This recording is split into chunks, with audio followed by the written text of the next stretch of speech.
이번에는 네. 이제 사실 이제 탄핵이 인용됐기 때문에 조기 대선은 이제 뭐 기정사실화 됐습니다. 조기 대선이 치러질 텐데 5월 9일 얘기가 지금 유력하게 나오고 있습니다. 5월 9일 수요일 날 대선이 치러질 것 같은데 자, 뭐 지금 이제 벚꽃 대선이라는 말도 많이 하지만 이제 장미 대선이라는 말을 많이 사용하고 있습니다. 장미 대선 누가 과연 이 꽃길을 걸을까요? 자, 문재인 전 대표가 가장 뭐 선두에 있고요. 지금 여론조사 결과에 보면 그렇죠.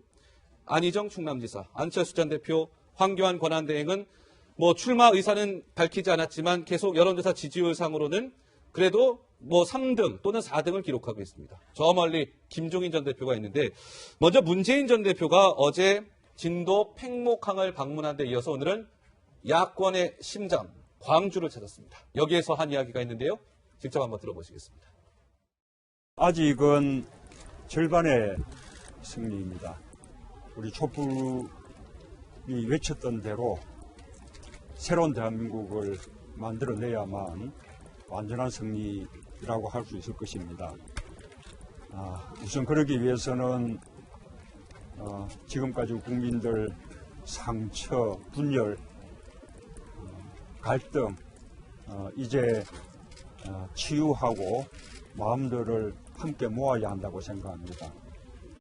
아주 뭐 네. 모범 답안이 나온 것 같습니다. 갈등, 상처, 분열을 치유하자라는 메시지를 내놨는데 어떻게 보세요, 신의원이? 문재인 전 대표는 박근혜 대통령 탄핵 인용으로 인해서 저 대세론이 더 굳어질까요? 근데 저는요, 첫 번째 절반의 승리라는 그 승리라는 단어가 좀 마음에 승리. 걸립니다. 네. 어저께 그 헌법재판소의 결정을 누가 이기고 누가 지고 이 승패의 관점에서 바라보는 거는 국민통합적 관점에서 바람직하지 않다. 네. 절반의 승리니까 나머지 절반은 정권 교체를 통해서 완성돼야 된다. 이런 논리인데요.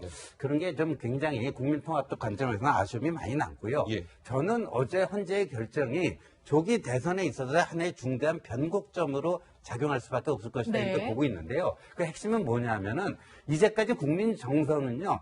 잘못된 과거를 심판하는 데 집중이 되어 왔습니다. 네. 최순실 일당의 국정농단을 법의 이름으로 정의의 어떤 심판대에 올려서 그걸 심판하는 그게 굉장히 중요했는데 어제로서 큰 대단원의 막이 물론 이제 이후 이제 개인적인 형사재판이나 이게 남아 있습니다만 네. 대통령직 파면이라고 하는 네. 큰 결론이 나오지 않았습니까? 그렇다면 이제부터 조기 대선은 앞으로 5년 이 대한민국의 더 나은 미래를 위해서 누가 좀 더 나은 리더가 될 수 있겠는가 하는 네. 과거보다는 미래로 미래. 이 초점이 옮아가는 그런 점에서 이제 문재인 대세로는 이 정권 심판, 박근혜 정권 심판 차원에서 당연히 그 반사 이득을 누려서 네네.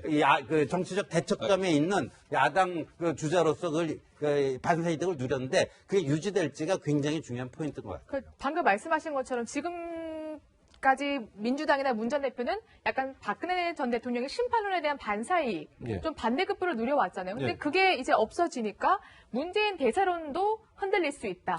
오히려 안희정 지사나 안철수 전 대표 혹은 보수에게 훨씬 더 기회가 갈 수 있는 가능성이 커졌다. 이렇게 보면 되는 거죠. 전혀 가능성이 없다고 볼 수는 없죠. 네. 그런데 이제 지금 현재 정치적인 상황을 본다면 아직까지는 문재인 전 대표가 지금 가장 앞장서 있는 네. 상황이고요. 안희정 이제 지사 같은 경우에는 한풀 꺾였다가 약간 다시 올랐어요. 네. 네. 그리고 나서 이제 황교안 전 지금 권한대행이 지지율이 떨어지고 있거든요. 빠지고 있죠. 그래서 네. 지금 사실은 탄핵 정국에서 누가 이익을 받냐로 보면 사실은 문재인 전 대표도 물론 일정 부분 이익을 받지만 네. 안희정 지사가 많은 부분 이익을 반사이익을 누렸어요. 그러니까 네. 촛불 민심이 결국 문재인 전 대표의 지지율을 쭉 끌어올렸고 지금 탄핵 정국에서는 안희정 후보가 훨씬 더 이익을 많이 봤다는 거죠. 그 말은 결국 네. 중도 진영이나 아니면 보수적 성향이 있는 사람들 중에도 나라가 바뀌어야 된다고 하는 이미지를 갖고 있는 분들이 다시 네. 안희정 쪽으로 모이는 게 아닌가 하는 그런 모습이 보이고 있긴 한데 네. 다만 저는 그렇게 생각해요. 문재인 전 대표의 지금 현재 1위로 달리고 있는 부분과 대결하려면 결국 반문이라고 하는 쪽에 반문, 한 세력. 사람의 그 후보로 네. 모이지 않는 이상은 상당히 어려울 수 있다는 생각이 들어요. 그래서 어떤 형태로 오늘 뭐 김종인 전 대표 같은 경우에 임명진, 임명진, 또 윤여준 전 이런 장관. 분들 다 만나지 않습니까? 그게 뭐 빅텐트론을 다시 펴겠다는 것인데 그러니까요. 그걸 통해서 후보를 단일화할 수 있다고 하면 그거 자체는 다시 판이 바뀔 수 있는 중요한 계기가 될 수 있다고 볼 수 있겠습니다. 문재인 전 대표가 거의 광주에 거의 올인하는 것 같아요. 그러니까 지금 탄핵 인용된 이후에 진도 팽목항을 찾았다가 오늘 이제 광주를 또 찾지 않았습니까? 이제 광주에 모든 전력을 다하고 있는데 어제 약간 인상 깊은 장면이 있었어요, 박지훈 변호사님. 네. 어제 진도 팽목항을 처음으로 갔는데 거기에 문재인 전 대표가 방명록 쓰잖아요. 네. 네. 근데 어제가 며칠이었습니까? 3월 10일이었잖아요. 네. 근데 지금 화면에 나오고 있습니다. 3월 10일이 아니라 4월 10일로 적은 거예요. 적어두고도 굉장히 많은 해석들이 나오고 있더라고요. 시간이 빨리 가기를 바라는 거 아니냐, 뭐 예. 이런 해석부터. 착각을 했겠죠. 아마 그게 보는 게 맞는 것 같은데 네. 글쎄요. 착각이 어렵습니다. 왜냐하면 네. 정치인들은 저렇게 서명도 많이 하고 날짜를 항상 체크를 하고 있거든요. 네. 한 달을 이제 미리 해버리는 경우고 빨리 4월 10일이 지금 4월 10일이면 사실은 문재인 대표한테는 되게 유리한 상황이죠. 대선이 이제 한 달 정도밖에 안 된 거나 남았는데 마찬가지죠. 한 그러니까요. 달인데 지금 이 정도 예. 시점이면 그래서 한 게 아닌가 얘기가 나오고 있는데 뭐 단언컨대 실수한 게 아닌가 이렇게 보는 게 맞는 것 같습니다. 네. 네, 그리고 사실 문 전 대표 좀 보면 사실 안희정 지사나 안철수 대표는 조금 행보를 자제하고 있는데 문 전 대표만 진도도 가고 광주도 가고 조금 그러네요. 거침이 없고 어제는 또 세월호 우리 특검하자 이런 강한 메시지까지 나왔었거든요. 그러니까 세월호 7시간에 대해서 헌재가 문제 없다라는 식의 결론을 내리니까 안 된다. 끝까지 네. 파헤쳐야 된다. 이런 입장을 내놓은 굉장히 거예요. 강해요. 행보도 그렇고 메시지도 그렇고. 그러니까 세월호 참사에 대한 네. 국민적 정서가 뭔지를 좀 살피고 있다고 저는 개인적으로는 생각해요. 그러니까 박근혜 정부가 들어서고 난 다음에 뭐 그 세월호 참사가 터지기 전에 뭐 국정원 뭐 댓글 사건이라든가 여러 가지 것들이 있기는 했지만 세월호 참사가 발생한 그때부터 사실은 박근혜 정부가 본격적으로 흔들렸고 박 네. 대통령에 대한 신뢰가 내려가기 시작했던 거예요. 그러니까 우리나라 대통령, 현직 대통령이 국민의 생명권, 국민의 네. 안전권을 그렇게 무시할 수 있는가라고 하는 반감들이 싹트기 시작한 것이 결국 거기서부터 시작돼서 지금 탄핵까지 온 거다. 네네. 전 그렇게 생각하거든요. 그러니까 만약에 문재인 전 대표가 지금 자기의 지지층과 또 이 탄핵 이후에 어떤 다 새롭게 얻을 지지층을 생각한다면 세월호 팽목항을 내려가서 그 사람들에 대한 어떤 마음을 잡기 위한 노력을 하는 것은 네. 저는 어찌 보면 당연한 것이다. 그리고 세월호 참사가 발생하고 난 다음에 지금까지도 뭐 정확하게 아직도 실체가 드러나지 않았다. 사고 원인이 이런 것들에 대한 의문은 국민들이 여전히 갖고 있잖아요. 네. 그러니까 그런 면에서 얘기한 것이라고 보고요. 네. 그리고 이제 이 정치권 얘기로 다시 말씀드리면은 우리 이제 대선 공간에서는 포지셔닝 전략이 굉장히 중요합니다. 네. 내가 어느 자리에 어디 가서 앉을지, 자리가 있을지 없을지가 굉장히 중요하거든요. 일단 문재인 전 대표는 확실하게 야권 지지층을 결집하는 방식으로 나가는 게 현재로서는 승리의 최선의 방법이라고 보는 것 같아요. 예. 그래서 세월호 참사 팽목항도 가고 이런 이제 포지셔닝 전략을 가지고 알겠습니다. 있는 것 같습니다. 근데 저는요, 어제 이 헌재 결정이 내려지자마자 문재인 대표가 물론 이제 비공개로 가려고 그랬는데 언론에 공개됐다 이렇게 변명을 하고 있지만 네. 여길 찾은 건 굉장히 부적절했다. 아, 왜냐하면 팽목항 찾은 건 부적절했다. 굉장히 부적절했다. 네. 헌법재판소 결정문을 한번 제대로 좀 읽어봤으면 좋겠다 이런 생각이 들어요. 네. 그러니까 국회에서 작년 12월 9일에 탄핵소추 의결을 할 때 13가지 뭐 했잖아요. 네. 그 중에 하나가 세월호 때 국민의 생명권을 제대로 지키지 못했다. 이건데요. 그건 어제 헌법재판소에서 뭐라고 그랬어요? 판단 대상이 아니라고 그랬잖아요. 네, 심판 대상이 아니다. 예. 판단 대상이 아니라는 건요. 그냥 각하시켜버린 거예요. 사실 고 세월호 건에 대해서는 각하시켜버린 거예요. 근데 우리가 어제 헌법재판소 결정 이후 다 함께 성찰해야 될 게요. 태극기도 성찰해야 되고 촛불도 성찰해야 됩니다.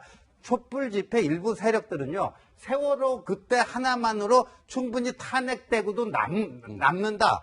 세월호 그 하나만 가지고요. 네. 근데 그게 아니라는 게 드러났잖아요. 그러면 촛불 집회에서 그런 주장했던 분들도 반성하고 성찰해야 됩니다. 네네. 그러니까 문재인 전 대표는요, 헌법재판소의 그 결정을 정말 무겁게 받아들인다면은 그 첫 번째 행선지를 거기로 정한다? 헌법재판소의 그 결정을 무시하는 겁니까? 네. 굉장히 이런 건 조심해야 돼요. 아니, 저는 생각이 다른데요. 헌법재판소 결정하고 세월호 팽목항 가는 거하고 무슨 상관이 있습니까? 왜냐하면 헌법재판소에서 결정을 내린 것은요. 성실 의무 위반이라든가 구조작업에 참여하지 않았다는 것에 대해서 법적으로, 네. 법리적으로 책임을 묻기는 어렵지만 네.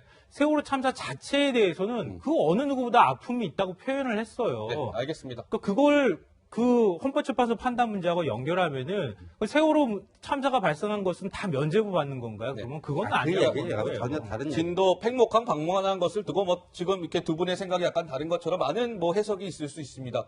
뭐 방송을 지켜보고 계시는 시청자 여러분들도 잘했다, 못했다 아마 판단이 있으실 줄로 믿고요. 요즘에 야, 이 꽃길을 누가 걸을까 저희가 판넬을 준비해 봤는데 저 맨 뒤에 계신 분 이분의 요즘에 움직임이 심상치가 않습니다. 야, 배지까지도 딱 포기하고 지금 탈당을 결행하지 않았습니까?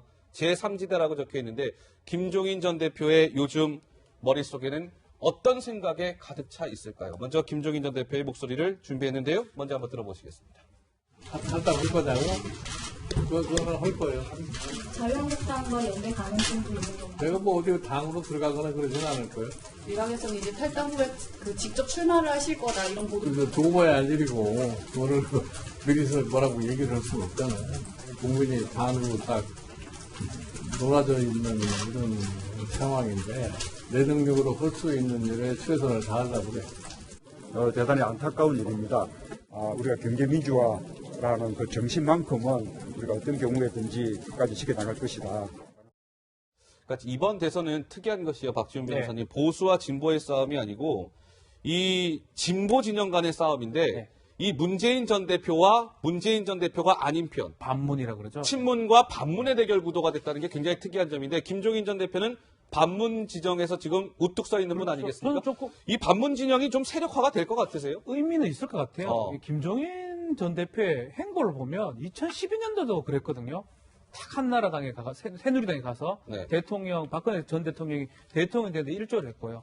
또 2014년 총선 때도 이번에 총선 때도 그 민주당 와가지고 약간 움직이 왔다 갔다 하긴 하는데 갈 때마다 뭐 회오리가 치고 있고 요번에도 만약에 어쩌면 문재인에 반대되는 어떤 우뚝된 사람이라면 김종인이 떠오를 수밖에 없기 때문에 네. 이 텐트를 지금 만들고 있는데 조금만 크게 텐트를 만들어 놓으면 사람들이 많이 모이지 않을까 좀 아니 생각이 간단하게요. 다른 세 분께 여쭤볼게요. 김종인 대표 대선 출마할 것 같으십니까? 실제로 근데? 저는요, 본인이 출마 자체보다도요, 네. 요번에 그 개헌 있지 않습니까? 그러니까 이제 박근혜 대통령 탄핵, 이 불행한 대통령, 여기서 그쳐야 된다라는 거, 그런 점에서 본인의 출마보다도요, 개헌을 분명히 할 것 같아요. 그게 거기에 최고의 그 목적 함수가 있지 않겠는가. 예. 문재인 전 대표는요, 왜 자꾸만 헌법 타령하느냐.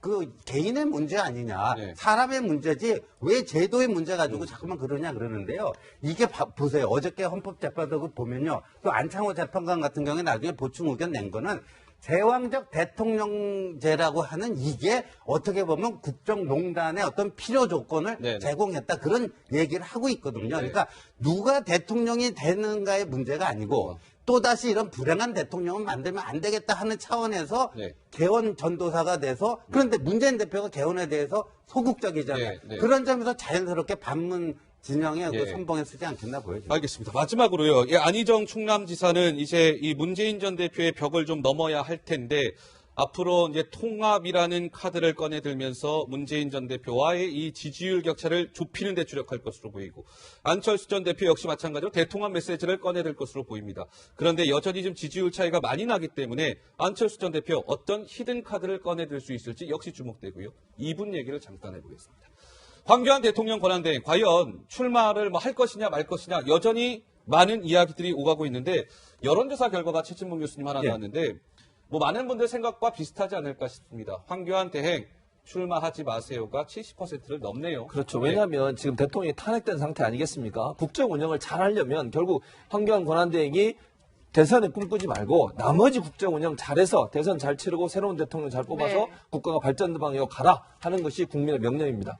네, 알겠습니다. 알겠습니다. 황교안 권한대행 이제 대선 관리자 입장으로 이제 이 한 60일 동안 관리를 해야 될 텐데 한번 잘 지켜보도록 하겠습니다. 네 분 말씀 여기까지 듣겠습니다. 잘 들었습니다. 고맙습니다.